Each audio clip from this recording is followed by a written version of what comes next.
Olá a todos, sejam muito bem-vindos. Estamos começando mais um Além Muros Podcast, uma iniciativa ligada ao Núcleo de Avaliação Institucional da Faculdade de Educação da Universidade de São Paulo. No episódio de hoje, trouxemos convidados de peso que vão nos ajudar a discutir a reforma administrativa proposta pelo governo Bolsonaro, quais as principais características do texto e consequências caso aprovada. Eu sou Rafael Chuoz e estarei apresentando este episódio junto com o João Vitor. Fala, João!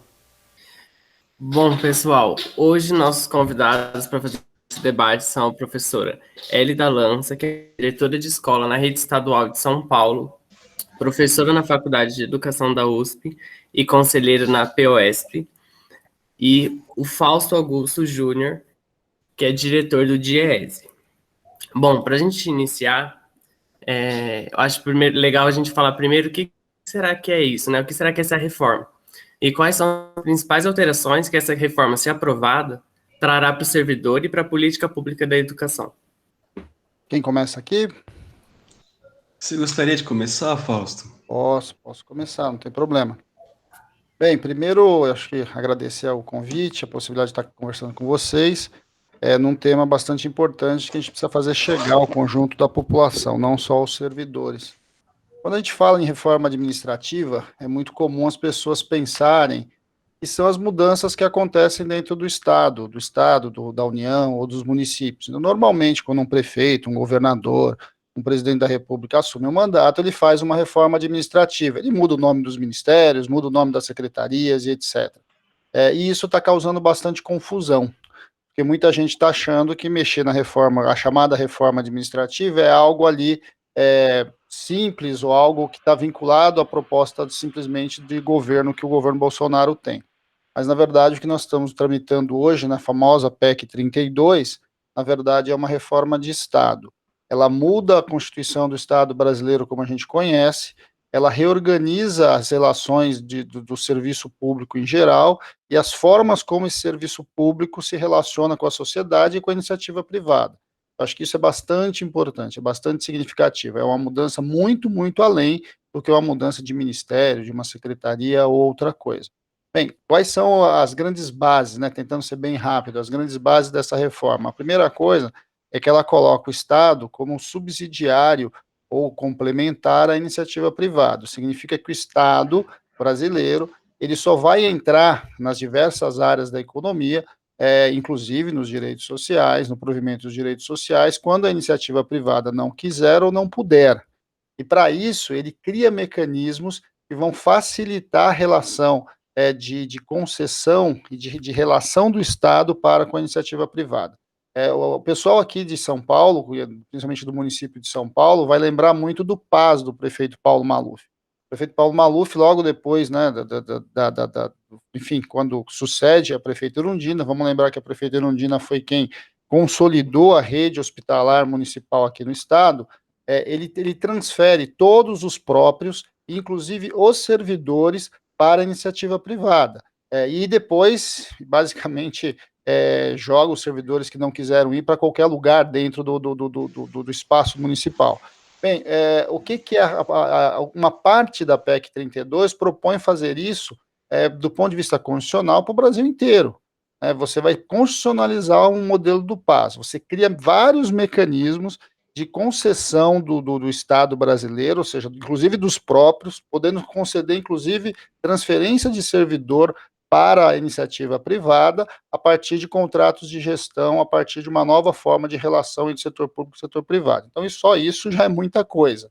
Bem, além disso, ele também altera a divisão dos poderes e concede ao executivo o poder de criar e descriar órgãos, criar e descriar estruturas. Isso significa o quê? Isso significa que o presidente da República, sem passar pelo Congresso Nacional, o governador sem passar pela Assembleia Legislativa, o prefeito sem passar pelas câmaras de vereadores, vai poder definir o que é o Estado. Ou seja, ele, por exemplo, pode não querer mais o IBAMA, ele encerra o IBAMA simplesmente por decreto. Ele pode acabar com uma universidade por decreto, sem precisar passar pelo Congresso Nacional. É isso que também prevê a reforma administrativa. Bem, além disso, para não dizer que é pouca coisa, aí ele entra no miolo do setor público. Ele acaba com a ideia de função pública, introduz na Constituição a ideia de vínculo, que é algo que vem do setor privado, propõe a partir desta ideia de vínculo o fim do serviço público como a gente conhece, e ele estabelece 5 novas formas de contratação, dos quais 3 delas são contratações que têm como intenção ampliar a rotatividade dentro do Estado brasileiro. Então, eles propõem que os novos servidores possam, nem chamam mais de servidores, né, eles chamam de trabalhadores. Os novos trabalhadores públicos vão poder ser contratados por contrato por prazo determinado. O que é contrato por prazo determinado? Você contrata o servidor, você contrata aquele trabalhador para trabalhar 6 meses, 1 ano, 2 anos. Então, essa é uma forma de vínculo. A outra forma de vínculo que eles estabelecem são o que eles chamam de contrato de experiência. Então, eles acabam com o estágio probatório. Eu sempre gosto de lembrar que o estágio probatório é uma das etapas do concurso público, né? Você tem hoje 3 anos de estágio probatório. Uma vez que você passe pelo estágio probatório, você é empossado de fato e direito no seu cargo público. Eles acabam com o estágio probatório, criam uma coisa chamada contrato de experiência, como você tem no setor privado, e a depender do interesse do Estado ou das relações que você constitua, ou você tenha lá nos resultados da sua avaliação, você pode ou não ser efetivado. E a efetivação vai se dar muito provavelmente no que eles chamam num terceiro tipo de vínculo, que é o vínculo com prazo indeterminado, que é um vínculo muito parecido com o setor privado, elitista, porém em nenhum momento eles dizem que o direito vai ser os mesmos da consolidação da lei do trabalho, mas por outro lado não tem estabilidade alguma. Ou seja, é um tipo de vínculo que muito provavelmente vai ser o vínculo que vai ser preponderante na saúde, educação, assistência, previdência, e que, de certo modo, é esse vínculo em que o servidor, apesar de passar por um processo de seleção pública, ele não tem estabilidade. Importante, eles mudam, inclusive, a forma de concurso público. O concurso público passa a ser realizado por uma espécie de uma seleção simplificada, o que facilita esse processo de entrada, mas também abre os canais para outras formas aí, a gente sabe, não tão republicanas, de ingresso no Estado brasileiro. Aí sobram 2 vínculos. Um dos vínculos que eles colocam é o vínculo que a gente já conhece, que é muitos cargos aí de comissão, chamados DA, DAS, etc. Esses cargos, eles ampliam a capacidade de contratação deles, eles alteram a legislação e botam isso dentro da Constituição, de modo que os cargos em comissão possam ser, a grande maioria, eu dizer todos, cargos de livre provimento. Ou seja, o que tem hoje no Estado brasileiro? O Estado brasileiro tem muitos cargos de comissão. O que são os cargos de comissão? São os cargos de direção e assessoria. Só que esses cargos de direção e assessoria, na maior parte dos cargos, eles são de provimento específico. Para você ser um chefe de seção, você precisa estar em uma carreira, né, concursada. São poucos os cargos, de fato, o gestor pode escolher e trazer quem ele quiser, da onde ele trouxer. A reforma altera isso, então vai permitir para o executivo, de novo, presidente, governador e prefeito, simplesmente escolher quem ele quiser para colocar nos cargos de comissão. E por fim, eles mantêm, mas mantêm sem o conceito de função pública, a estabilidade para um grupo muito pequeno, que não passa de mais ou menos 10% dos servidores, que é o que eles estão chamando de categorias típicas de Estado. As categorias típicas de Estado são, basicamente, polícia, tributação e fiscalização. E mesmo polícia a gente tem muita dúvida, porque, segundo o relator, ele diz que categorias típicas de Estado são aquelas que só existem dentro do Estado. E vamos lembrar que a segurança, por exemplo, no Brasil hoje, uma parte bastante significativa dela já é terceirizada, já faz parte das grandes empresas de segurança privada. Então, quando a gente olha para esse cenário, a gente vai vendo como essa proposta ela altera as bases da Constituição do Estado que a gente conhece. Além disso, impõe um conjunto de vedações, né? Vedações para os servidores públicos ativos e inativos e os futuros servidores. Quais são essas vedações? Vedações são: acaba todo tipo de evolução funcional por tempo de serviço, acaba todo tipo de férias acima de 30 dias, o que significa, por exemplo, o fim dos recessos escolar, como a gente conhece, acaba com a possibilidade de qualquer tipo de reajuste retroativo, ou seja, os reajustes que muitas vezes os servidores passam anos sem ter reajuste, depois negociam um reajuste ampliado, isso passa a ser proibido. passa a ser proibido todas as figuras de remuneração vinculada a tempo de serviço, então quinquênio, anuênio, triênio, sexta parte, quarta parte, tudo isso passa a ser proibido. Passa a ser proibido também a aposentadoria como forma de punição, e, de certo modo, acaba também as licenças premium, né, todas as formas de licença que você tenha, que não tenham vinculação aí com avaliação de desempenho, e você cria também uma obrigatoriedade da avaliação de desempenho para todas as funções de maneira simplificada. Por que eu estou chamando de maneira simplificada? Porque a Constituição também eles colocam um mecanismo para diminuir os níveis do chamado PA, do processo administrativo. Então, hoje, por exemplo, vamos imaginar aí que um professor ou um policial, ele, por algum motivo, cometa uma infração ou tem uma suspeita de infração, abre-se um processo administrativo e se faz todo um processo para que ele possa perder o cargo. O que eles fazem? Eles criam uma espécie de via rápida para a demissão do servidor público em casos de PA, porque diminui as instâncias de recurso para o processo administrativo. Tudo isso é reforma administrativa, ou seja, a reforma administrativa ela altera o Estado brasileiro, ela impacta o servidor público já na ativa, o servidor público aposentado e os futuros servidores. Puxa, Fausto, é bem mais radical a reforma do que eu estava achando a princípio. Eu queria só esclarecer uma coisa. Você disse que os cargos que eles estão chamando de cargos tradicionais de Estado vão ficar concentrados em polícia e fiscalizações, e todas as outras políticas públicas agora vão estar submetidas a esses novos tipos de contratação. É isso, e isso passa a ser regulamentado por uma lei complementar que o governo não enviou. Então, nós não temos nem como saber direito o que vai vir nessa forma de carreira típica de Estado. E é bom lembrar que a reforma administrativa, ao contrário do que eles anunciam, né, que vem para acabar com privilégios, etc., ela não impacta as carreiras de poder. Então, não mexe com o legislativo, não mexe com o Ministério Público, não mexe com o judiciário, não mexe com os militares. Ou seja, ela vem direto para pegar esse conjunto grande do serviço público, que na sua grande maioria está vinculado aos direitos sociais. Para vocês terem uma ideia, saúde e educação corresponde a cerca de 40% do total de servidores do Estado brasileiro como um todo. E é aí que o bicho vai pegar, né? Quem vem do Estado, quem é professor do Estado, sabe muito bem do que eu estou falando, porque a gente tem a categoria O, né, o antigo OFA, enfim, a gente tem, desde a Lei 500, a gente tem várias nomenclaturas para isso, que é esse professor aí volante, né, esse professor contratado aí, tempo precário. Eles levam isso para dentro da Constituição, e isso é uma mudança bastante importante, porque é isso que a gente chama, por exemplo, de contratação de emergência. Por exemplo, a Universidade de São Paulo tem várias contratações de emergência, porque está faltando professor. Essa contratação de emergência para de ser de emergência, ela passa a ser uma contratação efetiva, ela vai ser assim. Então, esta ideia de que a contratação de emergência ela vai ser substituída em algum momento pelo concurso público, ela acaba. Você cria novas formas e as pessoas serão contratadas desse jeito. É uma forma, inclusive, de você criar a possibilidade tanto da terceirização de um lado, quanto da uberização de outro dentro do serviço público. Puxa, sobre esse ponto, hoje em dia já existe uma via pela qual o interesse privado entra na administração pública, que são as OS, certo? Com essa reforma, Fausto, como fica esse modelo de parceria com OS? Não, na verdade, ele se radicaliza, Rafael, porque o que acaba acontecendo? As OS, apesar de toda a crítica que a gente vem a ter nas OS, a OS foi uma adaptação a uma obrigação do Estado não se relacionar de maneira direta com a iniciativa privada.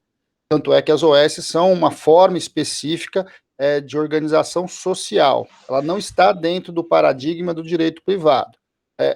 O que acontece com a reforma agora é que você vai permitir a relação direta com o PJ, com a iniciativa privada. Então, os processos de concessão não vão mais precisar passar por uma OS, por exemplo. Eles vão direto com a empresa, você vai simplificar isso. E isso é, de certo modo, aquilo que o atual ministro aí da Economia vem falando, que é avançar na ideia do voucher para dentro dos direitos sociais. Você vai poder comprar a vaga em escola privada, você vai poder comprar a vaga em hospital privado, Quer dizer, é de fato um processo de transferência do fundo público para a iniciativa privada. Só que eles são mais radicais, porque eles estabelecem, inclusive, mecanismos em que você vai poder fazer a concessão do equipamento público para essa iniciativa privada. Então, todo o chamado artigo 37A lá que eles estão introduzindo, ele cria esses mecanismos de novas formas de relação do setor público com o setor privado, tem a ver muito com esse avançar das chamadas PPPs, né, por exemplo, né, essas parcerias públicos-privadas, para dentro de órgãos e de funções que não se poderia fazer isso e eram limitadas a isso. E aí soma-se a isso, né, por exemplo, no caso da saúde, a abertura da possibilidade de você ter capital internacional nas diversas formas que a gente tem hoje, seja de plano de saúde, seja de hospital, o que a gente vai vendo é que você vai vendo boa parte do fundo público caminhando para ser deslocado para o setor privado. Essa é o que está por trás de tudo isso. Aí você vai dizer assim, bem, mas então as mudanças pouco importa do que tem a ver com o serviço público? Não, porque, na verdade, o Estado é bastante complexo. Então, em áreas de interesse econômico, muito provavelmente você vai fazer parcerias, né? Você vai fazer contratações e terceirizações do setor privado. Em áreas que não são interessantes para a iniciativa privada, você vai ter essas formas diversas de contratação, que vai colocar, na verdade, o serviço público atrelado ao político de implantão. Um inquilino ali do Palácio do Alvorada, um inquilino aqui do Palácio dos Bandeirantes, vai acabar tendo um poder bastante grande de influência, que faz com que retorne lá muito essa nossa política aí do coronelato, né, em que a relação do direito, o acesso ao direito público de um lado, e o acesso ao próprio Estado, né, você ser o servidor público, e vamos lembrar que em algumas regiões do país, o Estado brasileiro é o principal empregador, passa a ser uma espécie de uma moeda de troca da relação política. A gente vai voltando ao que eu diria antes do DASP, né? A gente vai voltando a um período em que essas relações da política com a contratação da estrutura do Estado vão se misturar muito. Certo, Fausto. Obrigado por todos esses esclarecimentos. Vamos agora perguntar para a Hélida sobre uma coisa que a gente escuta quando se fala da reforma rapidamente, que é o fato de que a reforma não afetaria os servidores que estão atualmente na ativa, apenas aqueles que ingressariam após a aprovação da reforma. Isso confere, Hélida? Não, não confere, não concordo. Rafael, primeiro eu quero agradecer a oportunidade, o convite. É muito importante a gente seguir abordando e amplificando as informações sobre essa reforma, visto que o governo, com a ajuda da grande mídia, tem um amplo espaço de convencimento, porque dentro do modelo que estão habituados, apresentam isso como a salvação da economia do país.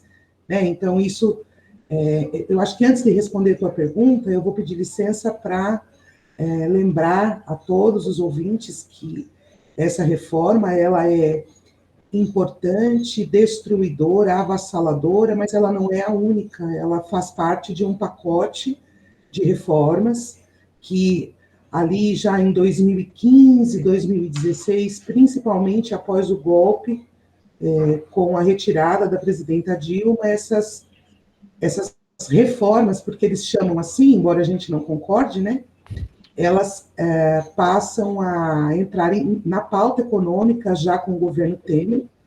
Então, nós tivemos a PEC do fim do mundo, ou a PEC da morte, reforma trabalhista, lei da terceirização, reforma da Previdência, aquela do orçamento de guerra. Então, é um grande kit dentro dessa política de austeridade fiscal, que já desde Fernando Henrique vem sendo instituído, mas que com a saída, com o golpe contra a Dilma, isso se intensificou muito, e com o atual governo federal, ganha nuances de uma política ultraliberal, ultra-reacionária, ganha muita força. Então, eu sei que o assunto hoje aqui é especificamente a reforma administrativa, mas é importante que a gente mantenha ela dentro desse cenário de ataques e de retirada de direitos, que ela não é a única que faz isso. Então, isso é muito importante. No meu ponto de vista, essa reforma da Previdência, ela rompe com o que a gente chama de pacto de conciliação de classes, que a política lulista conseguiu estabelecer com muita competência, vamos assim dizer. Essa conciliação de classes, ela vai por água abaixo se essa reforma a reforma administrativa passar. Ela tem ataques não apenas aos servidores, e quando a gente aborda isso com a comunidade em geral, é muito importante que a gente amplie essa ótica, porque senão fica parecendo que é uma discussão corporativista, que vai dizer, você é contra porque você é servidor, você é contra porque você vai perder seus privilégios, né? Então, a gente precisa ir além dessa discussão. Então, o Fausto já deixou muito claro o quanto isso muda para os futuros servidores, que aí nem servidores mais serão, é uma outra coisa. Eu gosto de chamar essa reforma de PEC da rachadinha, é esse o nome que eu acho que a população consegue levar um susto quando a gente fala, né? Porque é isso, ela vai regulamentar para os futuros servidores um processo, cria 200 mil cargos para o Centrão ocupar. Na prática, é isso que vai acontecer. Em média, são 200 mil cargos a serem vendidos por quem estiver no comando do Executivo. Então, é uma coisa muito séria. Para os atuais servidores, os que já ingressaram, que aí eu chego na pergunta, Rafael, depois de dar essa volta imensa. Não, claro. De professor, né? Não, é uma falácia, isso é uma falácia, é mentira.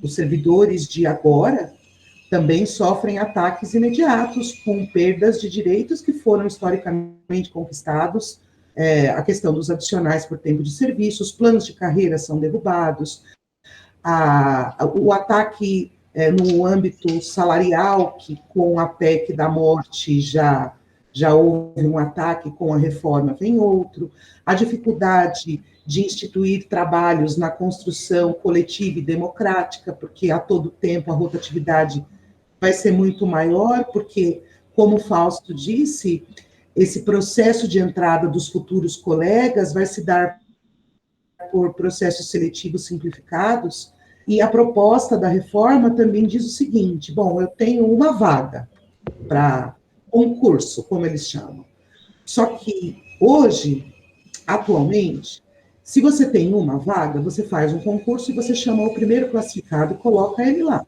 Aí ele entra no período de estágio probatório, sendo efetivado, está resolvida a questão, a vaga está ocupada. Com a reforma administrativa, o que eles pretendem fazer? Tem uma vaga, chama 5, e a gente põe os 5 e faz a avaliação do probatório, aí a gente fica com quem for melhor, e o restante a gente dispensa. Então, nesse sentido, percebam o conjunto do serviço, como vai ser prejudicado, e aí, saindo daquela discussão do âmbito corporativo, isso não muda só a vida de quem está trabalhando, de quem é servidor, isso muda a vida da sociedade e principalmente das camadas que mais precisam do serviço público, porque ataca o serviço público pela base, quebra o serviço público na emenda. Isso é grave, grave demais, né? Uma outra coisa que nos afeta diretamente e é imediato é a questão da substituição dos grevistas, da contratação emergencial para substituir grevistas, impede qualquer tipo de resistência, de contraditório, de negativa ao que eles impõem. Então, insisto, é a PEC da rachadinha, porque eles querem mesmo alinhar, é o aparelhamento do Estado. É um governo que criticou tanto que outros anteriores aparelharam o Estado, olha o que se propõe a fazer. Então, discordo perfeitamente, há dados e que comprovam que essa informação é equivocada, é uma ilusão, é uma pintura, uma maquiagem que eles fazem para vender a reforma como uma coisa positiva. É isso. É um desmonte, né? Não é uma reforma.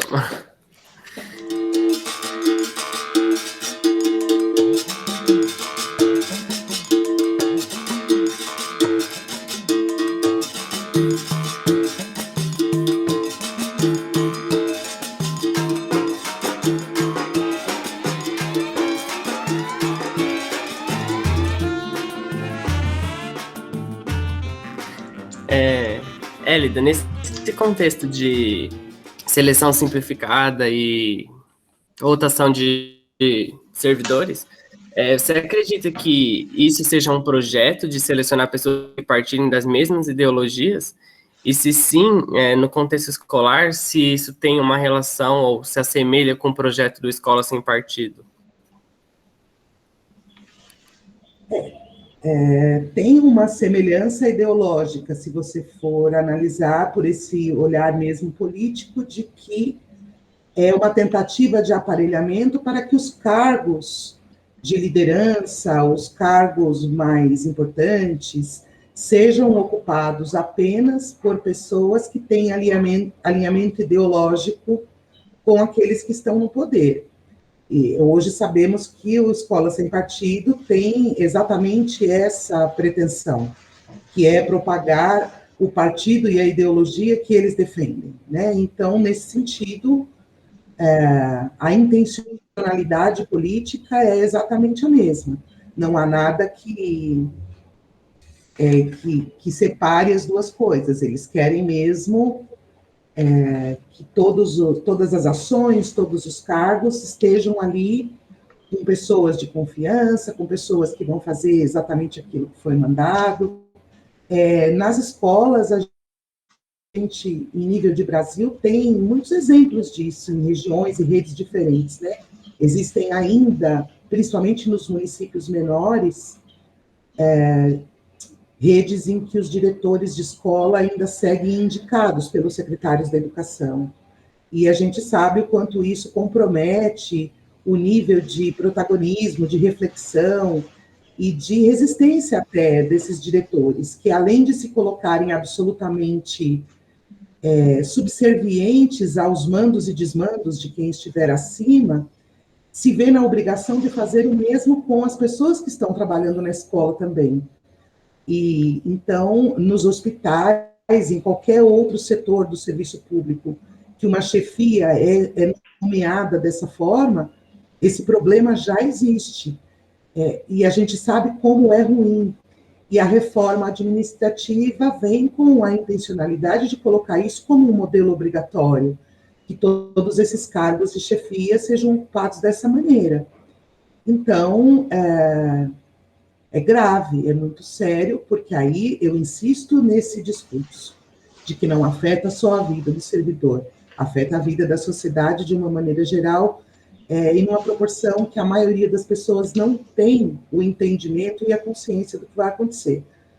Então, a nossa função enquanto educadores é sair disseminando isso, provocando essas discussões, fazendo esses debates com os vizinhos, com os familiares, com quem for possível, assim como faço com os meus alunos também, a todo tempo, para que essa informação chegue, né, até as pessoas. É isso.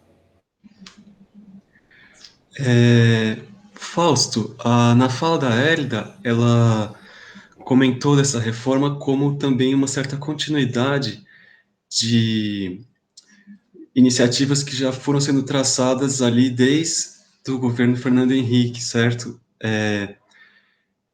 E a gente sabe que o discurso liberal geralmente se justifica com essa chave de que o gasto público tem que diminuir, porque o Estado geralmente não tem dinheiro ou está quebrado.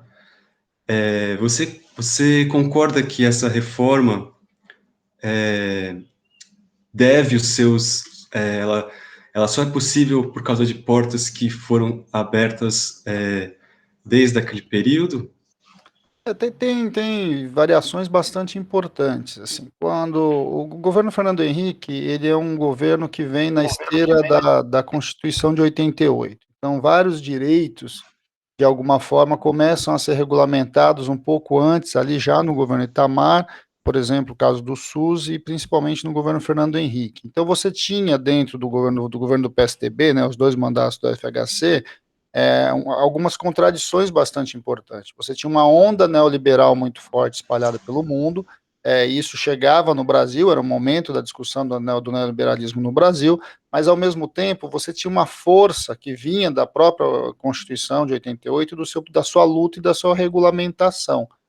O que nós estamos assistindo hoje é muito mais radical do que a gente assistiu na época do Fernando Henrique. O que nós estamos assistindo hoje é um claro projeto de desconstrução da Constituição de 88. Se busca você, de certo modo, questionar aquilo que foi o grande pacto social, o grande pacto aí das classes em 88, ali no final da ditadura. Tanto é que muitos dos deputados que a gente ouve nesse debate, por exemplo, falam muito na história de que o orçamento público não cabe, a Constituição não cabe no orçamento público, a Constituição não cabe no PIB brasileiro, tem sempre essa discussão colocada agora. E aí o que eles vão fazendo? Eles vão fatiando a reforma administrativa, vão fatiando as reformas, vão fatiando a Constituição brasileira, simplesmente num processo acelerado de sua desconstrução. É muito diferente, eu não estou falando, é óbvio que tem o mesmo sentido, mas é diferente. Por exemplo, quando você teve as privatizações, que a gente criticou muito na época do Fernando Henrique, você pelo menos fazia um debate sobre criação de controle público, que era a ideia da criação de agências, formas de regulação. O atual modelo não tem nada disso. Você simplesmente vende e repassa para o setor privado, e se ponto. Né? É algo muito mais radical. E é um pensamento muito vinculado da origem do próprio Paulo Guedes. Vamos lembrar que o Paulo Guedes ele era um dos pensadores ali do que foi o governo neoliberal, a primeira expressão neoliberal na América Latina do Pinochet no Chile. Então, a ideia de passar todo o fundo público para o setor privado é algo que está dentro desta ideia. Eu diria que é um pouco diferente do que a gente viu. É diferente do PSDB de hoje? Eu diria que não, mas é diferente dos embates que a gente teve nos anos 90. São outros momentos também históricos nessa questão. Agora, um outro dado também, Vitor, que acho que é importante também a gente dizer, há uma estratégia, no caso da reforma administrativa, de nos dividir, né? Dividir os servidores públicos, os futuros servidores públicos, os servidores públicos da ativa, os servidores públicos aposentados, as carreiras típicas de Estado, dos outros servidores. Existe claramente um movimento de divisão dos servidores para tentar minar a resistência e aprovar a reforma. Bem, o problema é que essa reforma pega todo mundo, pega inclusive aposentado.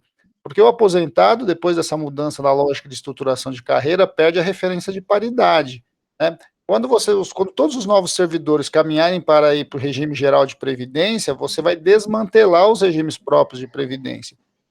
Desmantelar o regime próprio de previdência significa que ele vai estar em desequilíbrio.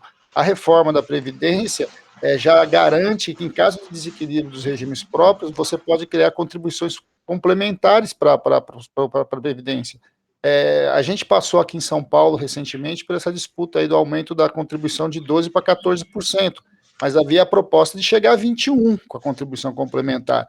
Então, a partir da reforma administrativa, essa ampliação dessa contribuição é inevitável. No médio prazo, entre 5 e 10 anos, vai ser implementada a contribuição complementar, que vai fazer o quê? Vai arrochar o salário dos ativos e dos aposentados.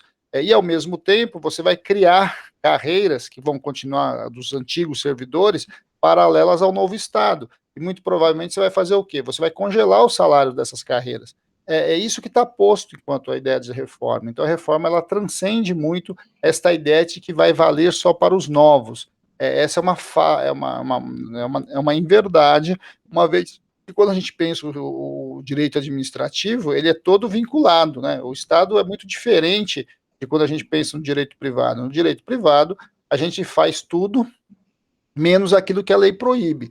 No direito administrativo, a gente só pode fazer aquilo que a lei permite. E você leva um conjunto de proibições para dentro da Constituição. Então, a lei vai proibir muitas coisas em relação a ferramentas de gestão.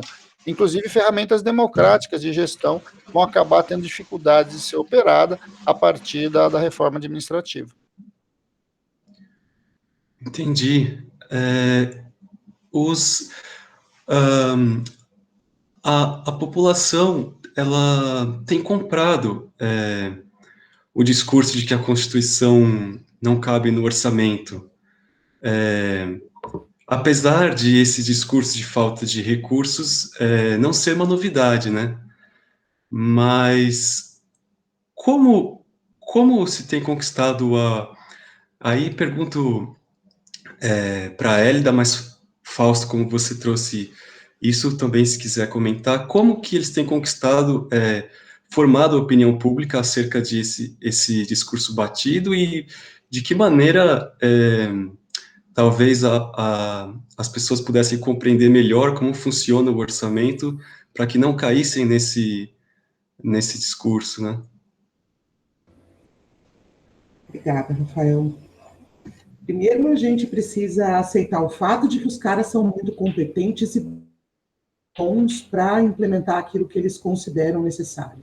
Eles têm uma estratégia muito eficaz há tempos. Isso foi construído em nível mundial e essa reforma, por exemplo, administrativa, ela não foi criada no Brasil.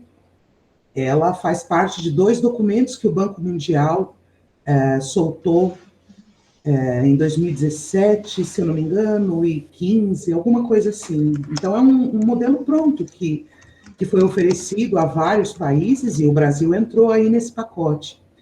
Ocorre que esse pessoal vai por um discurso que vai de encontro a essa política de austeridade fiscal, é um discurso do se sacrificar agora para poder colher os frutos depois, de pôr a casa em ordem, de pôr as contas em dia, de que é a boa gestão, a gestão eficaz, a nova gestão pública. Esse discurso, ele facilmente conquista as pessoas que têm menos acesso à informação geral ou ao entendimento. Na medida em que a grande mídia entra nesse jogo de uma maneira bastante parcial, ela colabora com a formação desse senso comum e a população, de uma forma geral, passa mesmo a acreditar que é necessário algum sacrifício para poder pôr as contas em dia, porque é isso que ele faz em casa.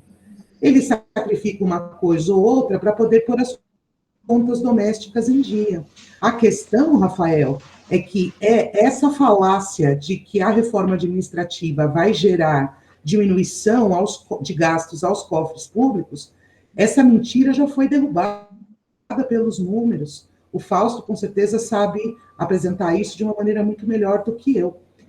Mas isso já foi comprovadamente derrubado. Então, nós sabemos que a única intencionalidade é, de fato, política e ideológica, de um modelo que precisa ser rompido, de um pacto civilizatório, eu arrisco em dizer assim, né, que é de conciliação, que estava posto, que inclusive uma parcela da alta burguesia tinha acordo com esse pacto há um tempo atrás, e alguns desses grandes empresários, e aí eu não estou falando aqui do seu João que tem um mercadinho na esquina, a gente está falando dessa alta parcela, que tinham acordo com esse pacto lulista, e que, a partir da crise do capitalismo, lá em 2008, até ela chegar aqui, então, essas mesmas pessoas, a Luísa Trajano, por exemplo, que era uma pessoa que se colocava absolutamente a favor daquele pacto de conciliação classista.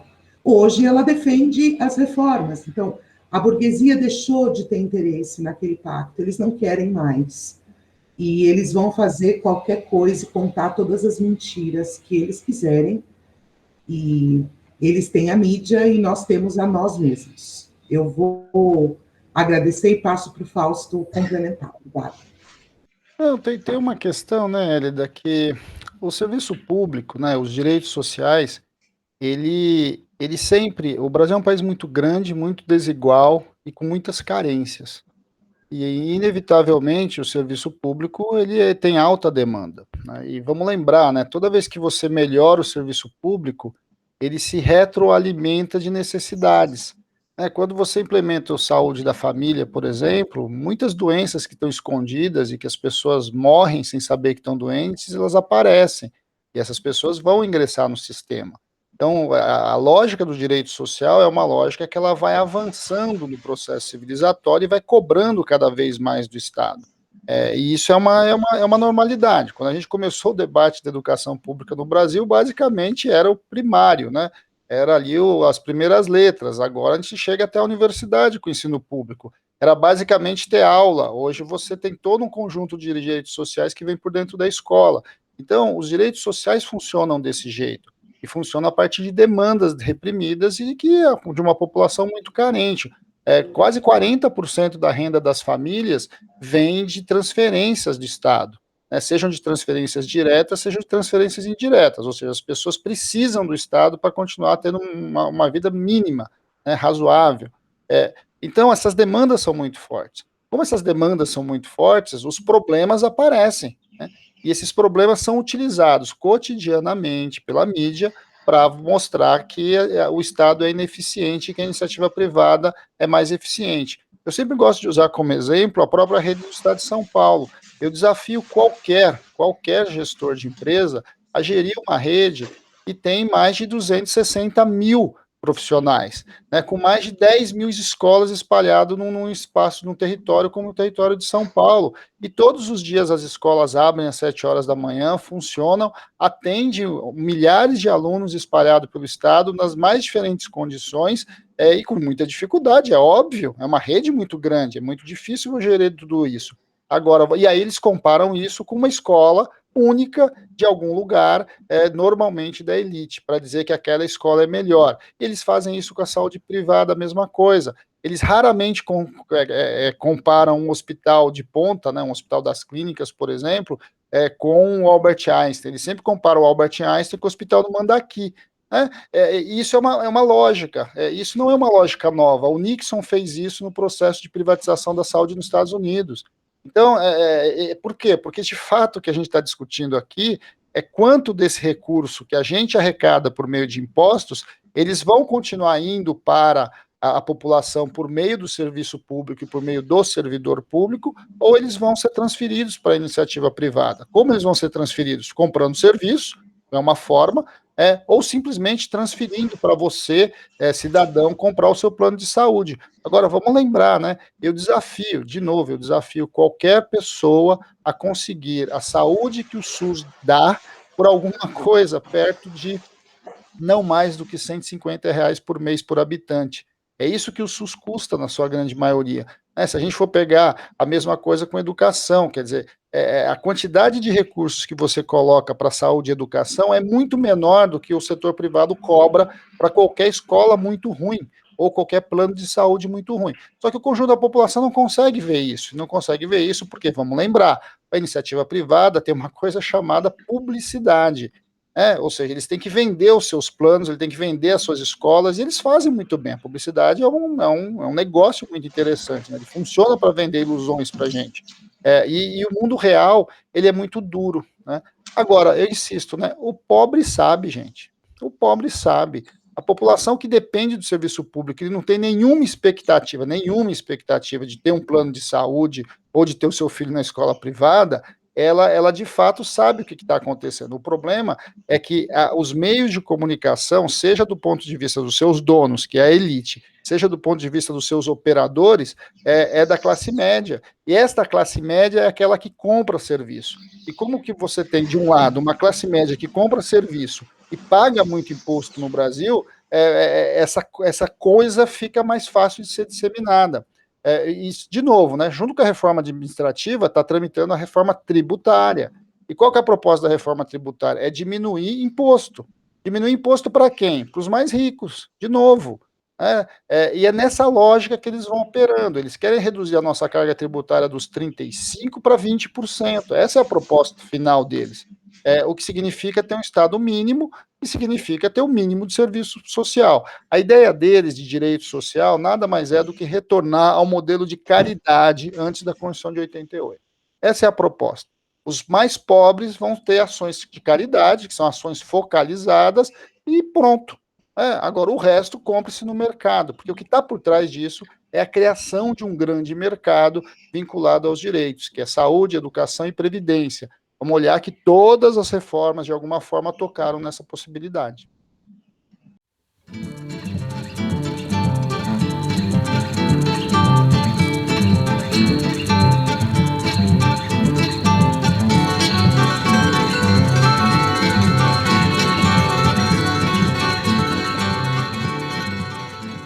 Gente, para encerrar, como vocês acham que nós, como população, a gente pode fazer com que as pessoas entendam, né, o que está passando esse processo de desmonte e como nós podemos lutar para que isso seja barrado quanto antes, ao passo que eles estão acelerando isso cada vez mais, tendo em vista a instabilidade do governo e a eleição de 2022 chegando. Bem, primeiro que a gente precisa entender que essa tramitação está acelerada. Nós já estamos na comissão especial, ela já passou pela Comissão de Constituição e Justiça, e a proposta deles é passar na Câmara até o fim de agosto. Ou seja, a nossa luta é uma luta já de tiro curto, é uma luta de curto prazo. Nós temos agora o mês de julho e o mês de agosto para tentar barrar essa reforma. Como é que a gente vai barrar essa reforma? A minha população precisa se posicionar. Precisa se posicionar das diferentes formas. Hoje, para nós, é essencial que a gente se posicione junto aos deputados federais. Todo mundo sabe que a base dos deputados federais são os municípios. Nós temos que pressioná-los nas suas bases eleitorais. Ano que vem é eleição. Ou seja, se você pressioná-lo, é ali que a gente vai conseguir bloquear isso de um lado. De outro, a gente está agora assistindo às grandes manifestações. E as grandes manifestações, elas, ao mesmo tempo que são manifestações contra o atual governo e a posição do atual governo, elas têm uma pauta muito pulverizada. Então, as pessoas, de fato, não sabem, de fato, com o que estão protestando. Estão protestando contra o que está aí. Mas contra o que está aí, se a gente não disser muito claramente para o governante que nós estamos com o Congresso Nacional, que nós estamos contra uma reforma desse tipo, fica uma impressão que tudo é uma questão do Bolsonaro. Na verdade, não é. Quando a gente está defendendo a educação, a gente é contra a reforma administrativa. Quando a gente está defendendo a saúde pública, a gente está contra a reforma administrativa. A gente precisa canalizar essas disputas, e canalizar a ação. Tem uma série de eventos sendo promovidos pelas entidades do setor público, pelas centrais sindicais. Nós vamos ter um conjunto de atos ao longo do mês de julho, um conjunto de atividades, um conjunto de audiências públicas nas câmaras municipais, nas assembleias legislativas. Nós vamos ter as assembleias, as audiências públicas no Congresso Nacional, e você tem ainda um grande encontro que está sendo pensado, aí, que está sendo organizado para os últimos 2 dias aí do mês de julho, para que a gente possa juntar todos os servidores das 3 esferas, de modo a fazer uma grande pressão. E, ao mesmo tempo, nós temos que trazer, de um lado, a população e, de outro, o conjunto de servidores, porque, por incrível que pareça, muitos servidores defendem a reforma. Agora, o maior problema é que, quando a gente começou o nosso debate aqui, você mesmo, Rafael, lembrou, poxa, mas eu não sabia que a reforma era tão extensa assim, porque é um enorme desconhecimento do que é a reforma. Inclusive para dentro dos servidores, para dentro dos professores, para dentro dos médicos. Eu tive recentemente na discussão dos fóruns lá dos médicos, etc. A gente vai percebendo como eles não conhecem o que está colocado ali dentro do Congresso Nacional. Muito pouca gente entende o que é direito administrativo. E aí, simplesmente, vai aceitando o discurso da mídia. Nós temos que construir uma contra-mídia para basicamente esclarecer. Eu diria que se a gente esclarecesse, boa parte do servidor já viria nessa disputa e uma parte importante da sociedade também. É isso, é fazer o que a gente está fazendo aqui e fazer força para chegar onde precisa chegar, né? É um trabalho de formiguinha, como todo trabalho político, que não conta com o apoio da grande mídia. A gente tem que fazer força de formiguinha.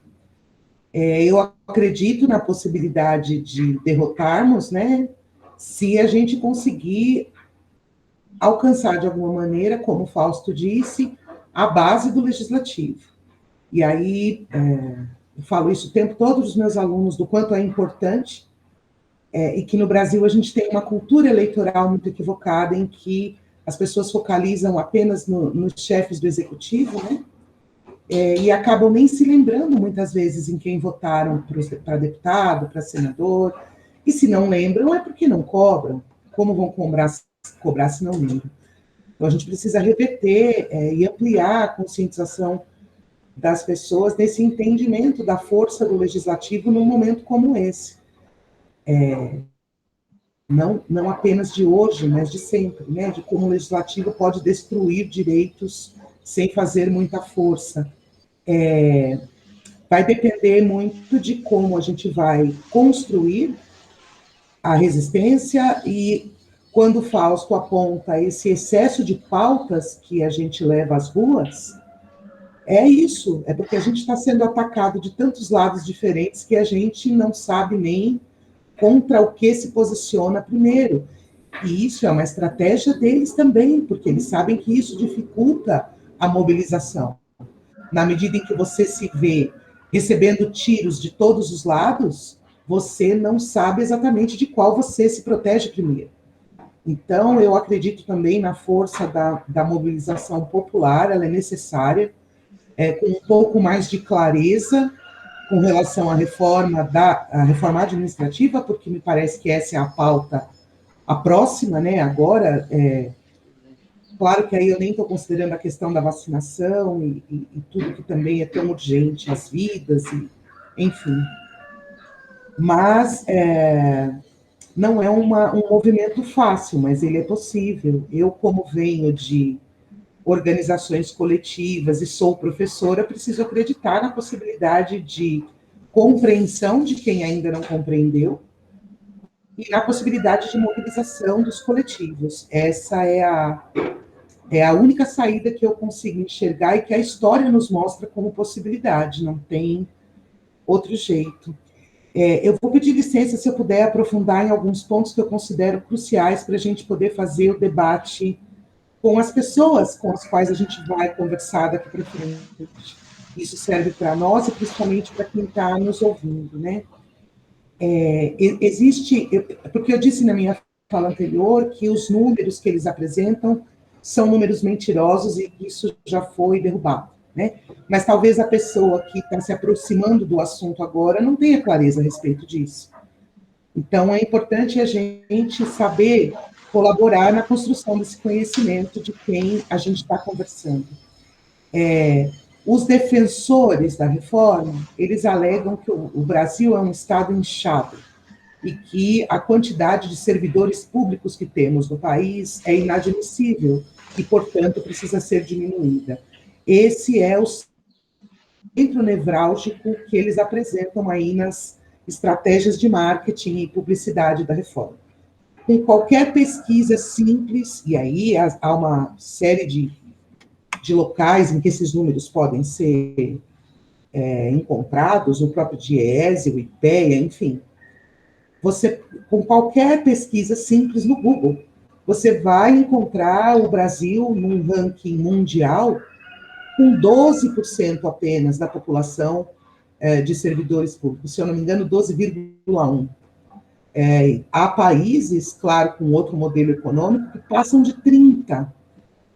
Os Estados Unidos, que é o auge do capitalismo ali, tem mais do que nós. Então, essa é a primeira grande mentira que a gente derruba com 2 cliques e apresenta o gráfico para a pessoa e começa a construir na pessoa a certeza de que ela está sendo enganada por uma propaganda que é mentirosa. O Fausto falou dos fiscais, né? Porque há aí esse imbróglio proposital nas carreiras típicas do Estado, isso não está muito claro, diz que vai regulamentar por projeto de lei, mas uma hora fala uma coisa, outra hora fala uma outra. Eu percebo aí uma coisa muito estranha.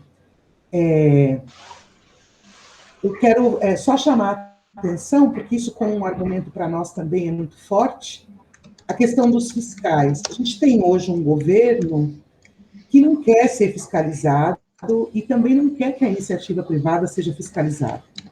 Então, nesse sentido, eles saem falando que os fiscais ganham uma fortuna, que os salários dos fiscais são absurdamente maiores e que isso precisa ser mexido e atacam essa categoria de trabalhadores da fiscalização.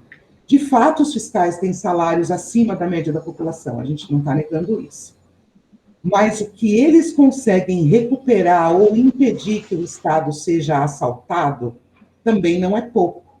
Então, me parece que o problema não está no fiscal enquanto trabalhador, está num modelo de país que ainda necessita de tanta fiscalização. Eles invertem a lógica, então não querem os fiscais porque não querem ser fiscalizados. Se não tem um fiscal para comprovar que eu estou errado, eu não errei. É mais ou menos essa a mentalidade deles. Então, querem atacar essa categoria. Uma outra coisa também que a gente precisa o tempo todo abordar com as pessoas. A gente tem a mídia, essa grande mídia, batendo forte no governo federal, usando a CPI para dar essa surra, criticando. Você vê, inclusive, jornais dos mais famosos aí, das redes de TV mais famosas, usando muito tempo de suas apresentações para criticar o governo federal no âmbito aí da gestão da pandemia e de tudo mais.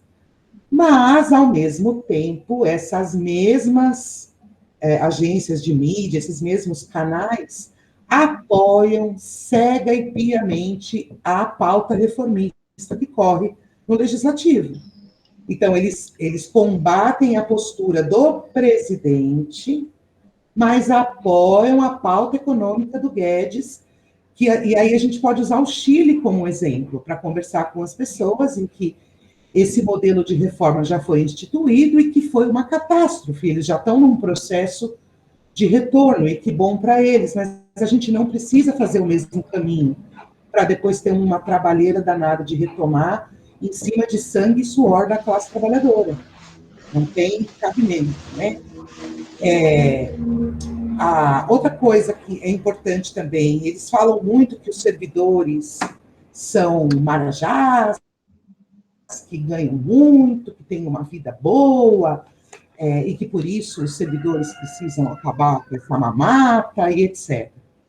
Nós temos no Brasil hoje 12 milhões de servidores públicos, tá? 60% deles são servidores dos municípios. 60%. E a média salarial é R$ 2.150. Isso pode ser facilmente comprovado também no IPEA, no DIEESE, em locais sérios aí, e esse número precisa ser apresentado para as pessoas que ainda não entenderam o que é, de fato, a reforma, né? Então, na medida em que a gente desmonta essa falácia da contenção de gastos, porque ela não existe, a gente consegue mostrar para a pessoa que, então, a intencionalidade é ideológica, é de aparelhamento, e que é a PEC da rachadinha, sim. E aí, para finalizar, eu preciso lembrar que nós temos no Serviço Público Federal, para 2022, a previsão de 170 mil servidores federais vão se aposentar ou poderão pedir as suas aposentadorias. É isso que apressa, mais do que nunca, a reforma. Eles desejam que esses tantos cargos já sejam ocupados num novo formato. E acho que é isso.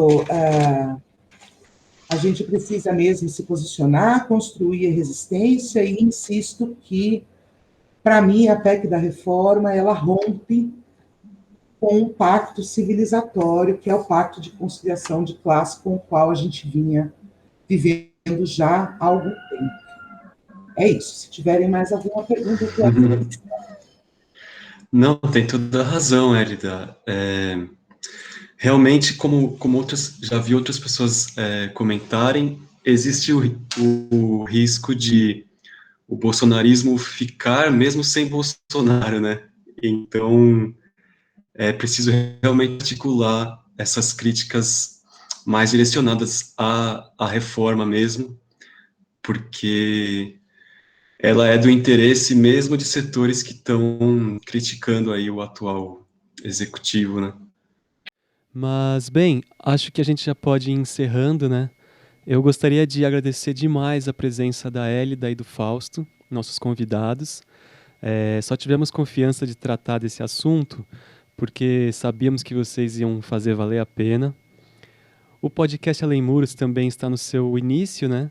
Então, com certeza, mais para frente, nós vamos convidar vocês de novo para voltar e tratar de outros temas e dar outras aulas para a gente, né? Muito obrigado. Obrigado, João. Valeu pela parceria. E queria passar, Hélida, você tem considerações finais para fazer? Obrigada, Rafael, João Vitor, Sônia, todo o pessoal aí. Eu que agradeço, né, a oportunidade de poder falar de um assunto que nos é muito caro e necessário, e que a gente consiga mesmo construir esse entendimento e ampliar essa resistência na sociedade no sentido de nos manter dentro desse pacto civilizatório que, ainda que muito distante do que a gente considera ideal, mas que a gente consiga seguir ampliando o atendimento e os direitos do serviço público e não reduzindo, como deseja essa reforma. Eu encerro dizendo que quando eu resolvo reformar alguma coisa na minha casa, é para que essa coisa fique melhor. Nesse sentido, a gente não pode chamar isso que eles apresentam como reforma. Eles usam esse nome equivocadamente, eles se apropriam equivocadamente do conceito de reforma. Tá bom? Um forte abraço a todos e, precisando, eu estou à disposição. Ok, então vamos finalizando. Muito obrigado a todos que nos escutaram até aqui. Vocês podem acompanhar mais sobre o trabalho do Núcleo de Avaliação Institucional da FEUSP através do nosso YouTube, youtube.com/naifeusp. Obrigado a todos os nossos convidados, nossos ouvintes, e até o próximo episódio do Além Muros Podcast. Tchau!